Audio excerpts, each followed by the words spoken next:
My family laughed. When I attended my father's funeral, then the lawyer read the will and they couldn't laugh anymore. The envelope didn't have a return address, just my name scrawled across the front in a stiff, all too familiar hand. I nearly threw it out with the rest of the junk mail, but something made me stop. My fingers trembled as I slid it open, already bracing myself for something I couldn't name. It was a funeral invitation. My father was dead. I stared at the paper, trying to feel something. Shock, sadness, anger. But everything inside me went still. It had been 10 years since I heard anything from the Moore family.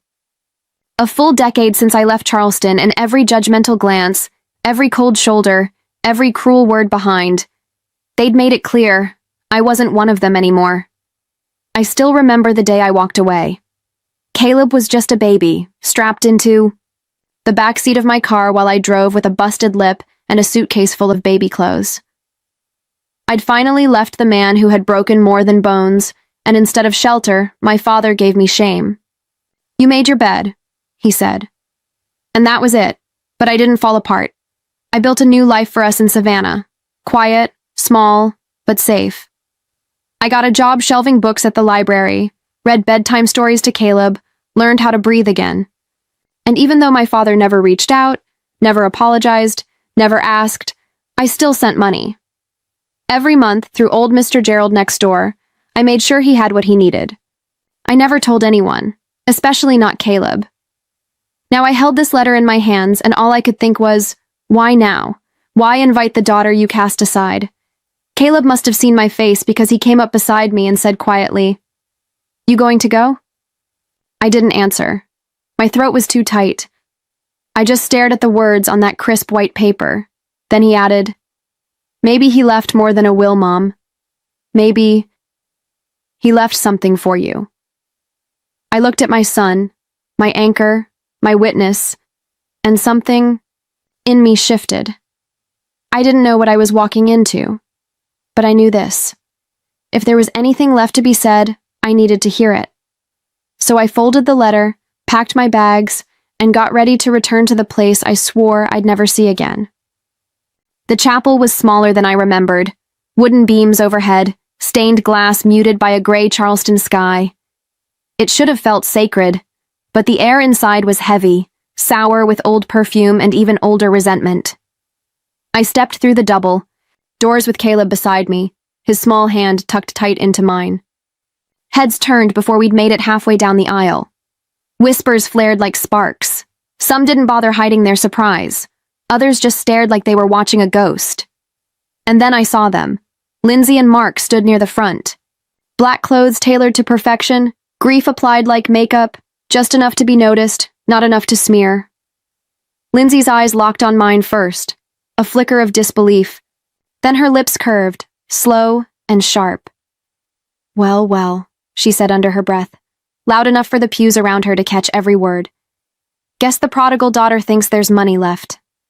Mark let out a quiet chuckle, but his eyes didn't hold humor. Only judgment, the same kind I grew up with. I didn't answer. I just kept walking, eyes forward, spine straight, even though everything in me wanted to turn around and bolt. I found a seat at the far end of the last pew, back row, as far from them as I could get. I didn't come for them. I didn't come for drama. I came to say goodbye. Caleb slid in beside me, clutching my hand tighter. I could feel his fingers trembling. I leaned down slightly, whispered, "It's okay, baby. We're just here to sit." But I knew it wasn't okay. Not really. From up front, the preacher cleared his throat. The service began. Prayers. A few. Shaky eulogies. The kind of polite mourning that sounds rehearsed, hollow. My name wasn't mentioned once. No one even acknowledged I was his daughter. They skipped from childhood memories straight to Lindsay's tireless care, Mark's business trips home to help manage things. The narrative was neat, tidy, edited. My father had died the way he lived, with a story that left me out. Caleb leaned, his head against my shoulder, quiet and still. I stared ahead, but my ears burned with every sideways glance, every snicker hidden behind a tissue. I wasn't crying. but not because I didn't want to. I'd just done all my crying years ago. When the service ended, people began to file out. A few walked past me without a glance. One older cousin offered a stiff nod, then looked away. Lindsay brushed past like I didn't exist. Mark followed, stopping just long enough to look me in the eye. "Didn't think you had the guts to show up," he murmured. I met his gaze without flinching. "Neither did I," he smirked. "Don't get comfortable. It's not your story anymore." He turned and walked off, and I sat frozen in that pew, Caleb's head still resting against me, my hand wrapped around his like it was the only real thing in the room. They didn't know I wasn't there to be in the story. I was there to finish it. The Moore family home hadn't changed. Same white columns, same red brick, same ivy curling up the porch like it was choking something beneath. But stepping through the front door after 10 years felt like walking into a freezer. Cold. Sterile. Silent in all the wrong ways. The guests had already begun to gather. Cousins, old neighbors, a few business partners. I recognized most of the faces, though none of them looked at me directly. Their conversations dropped to whispers when I entered the room, but I could feel every sideways glance like a pinprick to the skin. Lindsay stood near the fireplace, swirling. White wine in a crystal glass like it was a celebration, not a funeral. Mark leaned casually beside her, one hand tucked into his blazer pocket, the other holding a matching glass of red. They looked more like hosts at a cocktail party than children mourning their father. When they saw me enter with Caleb, Mark's mouth twisted into a grin. "Well, this won't take long," he said, loud enough for half the room to hear. She got cut out years ago. A few people chuckled uncomfortably. Others turned away like they'd just remembered something very important on the far wall. I didn't respond. There was nothing to say. I kept my coat on, even though the fire was crackling. Caleb stayed close to my side, his small fingers clutched tightly around mine. He didn't say a word, but I could feel his eyes scanning the room, watching every movement, reading the tension the way only a child who's lived through silence and storm knows how. We took a seat near the back of the parlor, far from the hearth and the wine. I glanced around, soaking in the framed photos that still lined the walls. Lindsay in college, Mark on a boat, family vacations to Hilton Head. Not a single picture of me. Not even from when we were kids. I wasn't surprised. I'd been erased with precision. Lindsay caught my eye and smiled.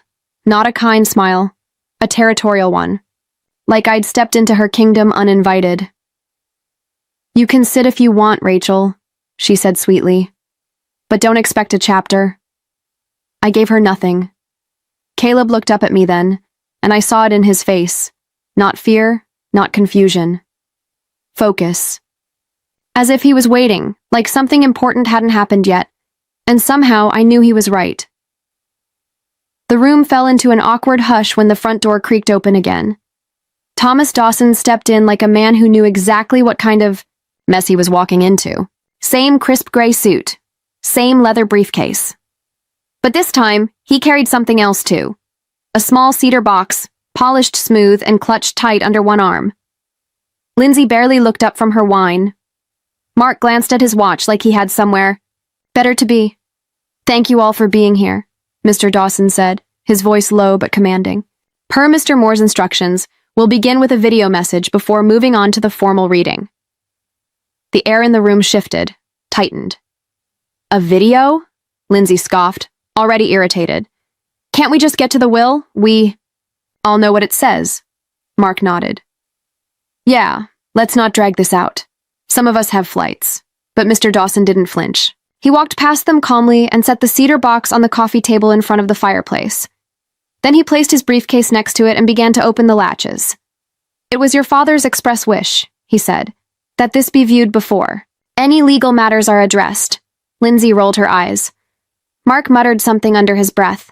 A few cousins leaned forward, curiosity piqued in spite of themselves. I stayed quiet, but Caleb sat up straighter beside me. His grip on my hand loosened just slightly. I looked down at him, and his face, soft, open, was lit with something quiet but unmistakable. Hope. He didn't say a word, but I could feel it radiating from him, like he already knew. Like he'd been waiting for this moment longer than I had. And for the first time since I walked into that house, I didn't feel like I was alone. The screen flickered once, then again, before settling into focus. A faint hum filled the room, and then, there he was. My father, older than I remembered, thinner too. His once proud shoulders had slumped into something softer. His eyes, always, so sharp, so cold, were tired now, shadowed beneath a weight I couldn't name. He sat at his old oak desk, the one that used to be off limits to everyone but him. Behind him, the painting of the marsh still hung on the wall, same as it had my whole childhood. He looked directly into the camera. "If Rachel is watching this," he began, voice low, gravelly, "I owe you the apology I never gave." Every breath in the room seemed to freeze. "I was wrong," he said. "I judged you for leaving a marriage I didn't understand. I thought you were weak. I thought you were selfish. I let myself believe what I wanted to believe because it was easier than asking questions I wasn't ready to hear." He paused, his fingers twitching slightly in his lap, a nervous tick I'd never seen before. "When you showed up on my porch that night, bruised, shaking, with your baby in your arms, I should have opened the door. I should have pulled you inside and said, 'You're safe now.' But I didn't. I let pride speak louder than love." A lump formed in my throat. Caleb reached for my hand again, his little fingers folding into mine. I didn't take my eyes off the screen. I told myself I was doing the right thing, that I was teaching you responsibility. But truth is, I was punishing you for leaving, for choosing yourself, for daring to be stronger than I ever taught you to be. Behind me, I heard the subtle shifting of chairs, someone exhaling too loudly. But I didn't turn. I couldn't. Not now. "I found out the truth, Rachel. A few years ago, Gerald came by with an envelope, said it was from a friend who wanted to cover the heating bill. The handwriting, it didn't take long to figure it out." He leaned forward slightly, eyes glinting. "You sent money, every month, for years, quietly, no credit, no contact, just care. Even when I gave you nothing in return. Even when I pretended you didn't exist. You never stopped being my daughter, even when I stopped being your father." My breath hitched. I blinked, hard, trying to keep the tears from falling, but they were already there, hot, fast, silent. "I watched you from a distance," he continued. "Gerald told me how you were doing, about the library, about Caleb, said he was a bright one, said he looks at the world the way you do, with patience." He smiled then, a small, tired smile, and it broke me. "I don't deserve your forgiveness, Rachel, but if I can leave you with anything, let it be this. I was wrong. You were right. You did what I should have done a long time ago. You protected your child. You walked away from pain. And you built something better." He drew in a shaky breath. "I don't want to be remembered as the man who turned his back on his daughter. So I've changed the will. They don't know yet, but they will." Gasps fluttered around the room like startled birds. Someone cursed under their breath. Lindsay shifted sharply in her seat. Mark's jaw tensed. I barely heard them. "All I ever wanted was to be proud of my children," my father said. "And I am. Of you. Of the woman you became when I wasn't looking." The screen dimmed for a moment, then lit back up with his final words. "Tell Caleb thank you, for giving me one last chance to be a father, even if it was from a distance." Then, everything went black. Silence fell, thicker than grief. No one dared to speak. But for the first time in 10 years, I heard my father loud and clear. The screen had barely gone dark when the murmurs began. Confusion, anger, denial. Mr. Dawson didn't wait for silence. He adjusted his glasses, opened the leather folder on his lap, and said, "The video was to provide context. Now, per Mr. Moore's revised, notarized, and legally binding last will and testament, I will read the final allocations." Lindsay let out a sharp breath through her nose, like she was preparing for war. Mark folded his arms across his chest and leaned back, smug again, like the video meant nothing. To my daughter, Rachel Elaine Moore, Dawson began, his voice steady, formal. I leave the Charleston family residence, its contents, and surrounding land in full. I felt the room turn toward me, neck snapping, disbelief flashing behind every set of eyes. My hands were frozen in my lap, Caleb's still tucked inside mine. In addition, Dawson continued, I leave to Rachel Moore the sum of $250,000 in liquid assets, and all remaining balances in my retirement savings. The air shifted. He wasn't done. And to her son, Caleb Moore, I leave a college education trust in the amount of $100,000. My heart skipped. Caleb blinked up at me, his mouth slightly open, trying to understand what those words meant. I was still trying too. Dawson paused, then flipped to the final page. To my son Mark, and to my daughter Lindsay, I leave the following. A collection of family photo albums, my old military compass, and the Bible given to me by my mother when I turned 18. A gasp escaped from someone across the room. Lindsay shot to her feet. What? Her voice was sharp, high, already shaking.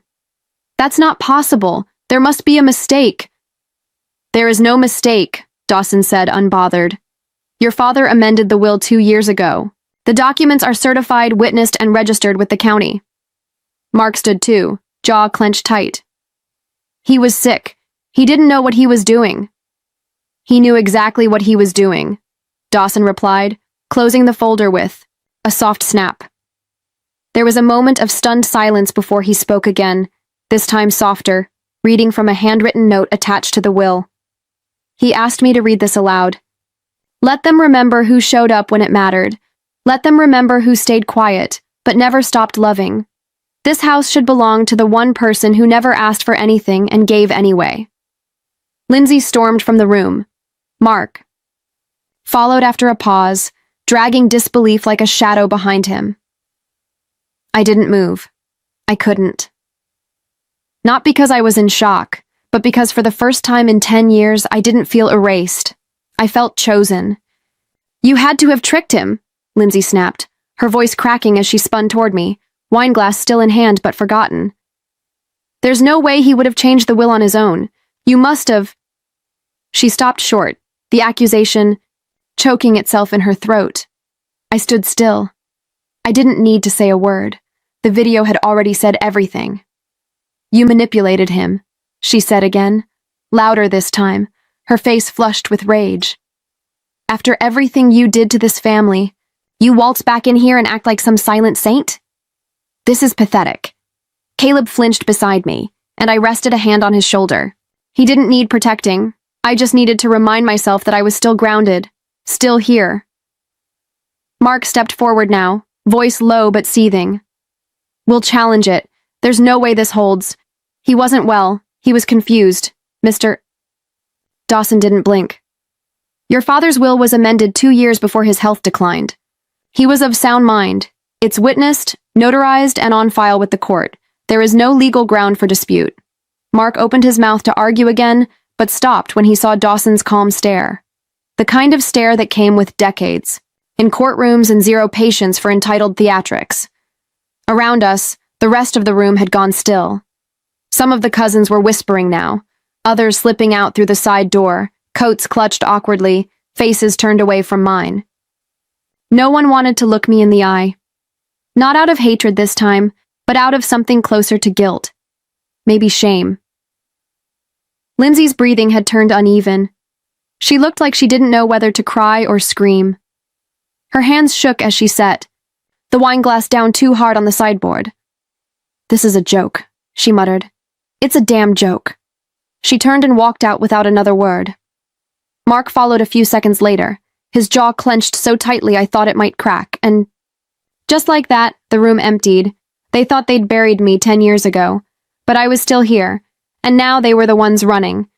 The room was quiet now. Not awkward quiet, not tense, but still. Settled. I stayed where I was for a long moment, Caleb beside me, his small hand resting in mine. His grip had loosened, but he hadn't let go. Neither had I. No one else was left in the room. The murmur of retreating voices had faded down the hall. Doors clicked shut. Footsteps disappeared. I rose slowly and walked toward the corner of the room where the old leather reading chair sat tucked beneath the bay window.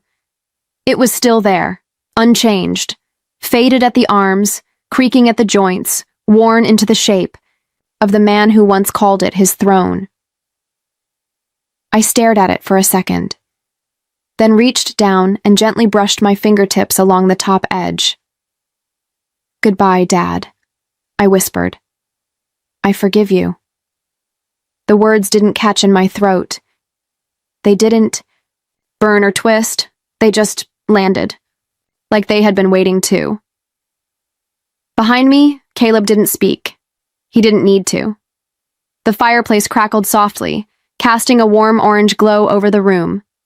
The photographs on the mantel, the worn floorboards, even the air. It all felt different. Now, not hostile, not heavy, just calm. I turned to look around the house one more time. For the first time in years, it didn't feel like a place that had banished me. It felt like a home that had finally exhaled. Maybe some ghosts don't leave. Maybe they just wait for the right words, and I had finally said mine. Weeks later, the boy. House was quiet in a different way. The kind of quiet that comes after a storm. Not destruction, but stillness. Peace. Caleb had claimed the sunroom for his art supplies. Every morning I found him there sketching cardinals, blue jays, wrens, every bird he could spot in the backyard trees. His laughter sometimes echoed through the hallway, soft and bright, filling spaces that used to ache. One morning, a letter arrived in a plain white envelope. No return address, but I recognized the handwriting. Gerald Adams. I opened it carefully. "Hands steady," he cried. "Rachel," the note read. "The day he realized it was you. I'd never seen your father look so small. He carried that truth with him until the end." I folded the letter and stepped out onto the porch. Caleb sat on the top step, sketchpad on his knees, tongue between his teeth as he shaded in a hawk's wings.